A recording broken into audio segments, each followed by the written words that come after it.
Hello friends, പുതിയൊരു വീഡിയോയിലേക്ക് എല്ലാവർക്കും സ്വാഗതം. നമ്മൾ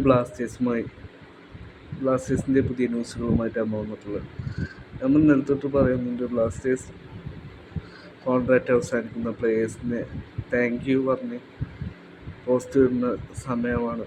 ഇന്നലെ കുറച്ച് പ്ലേയേഴ്സിൻ്റെ ഇട്ടിട്ടുണ്ടായിരുന്നു. ഇപ്പോൾ ഇന്നലെ വൈകിട്ടോടെ കരൺജിത്ത് സിംഗിൻ്റെ ഗോൾ കീപ്പറിൻ്റെ താങ്ക് യു ടു പോസ്റ്റ് ഇട്ടിരിക്കുകയാണ്.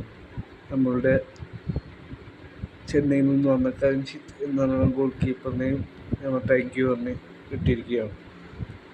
അതേപോലെ തന്നെ ഇന്ന് സക്കായിയെയും, നമ്മളുടെ ഏഷ്യൻ പ്ലെയറായ സക്കായിയെയും നമ്മളുടെ ക്ലബ് ഒഫീഷ്യലായി പിരിഞ്ഞായിട്ടുള്ള പോസ്റ്റ് ഇന്ന് ഒഫീഷ്യലായി പുറത്തു വിട്ടിട്ടുണ്ട്. എനിക്ക് തോന്നുന്നു ഈ സീസൺ തൊട്ട് ഏഷ്യൻ പ്ലെയർ നിർബന്ധമില്ലാത്ത സീസണാണ് ഈ സീസൺ തൊട്ടുള്ളത്. അതുകൊണ്ടായിരിക്കും സക്കായുമായിട്ട് ക്ലബ്ബ് വേർപിരിഞ്ഞത്. ഏതായാലും നല്ലൊരു പെർഫോമൻസ് കാഴ്ചവെച്ചൊരു ഏഷ്യൻ പ്ലെയർ ആയിരുന്നു. നമുക്കറിയാം, ജോഷുവ സിറ്റിയുടെ പകരം വന്ന ഒരു ഏഷ്യൻ പ്ലെയർ ആയിരുന്നു ഡേസുക്കെ സക്കായി.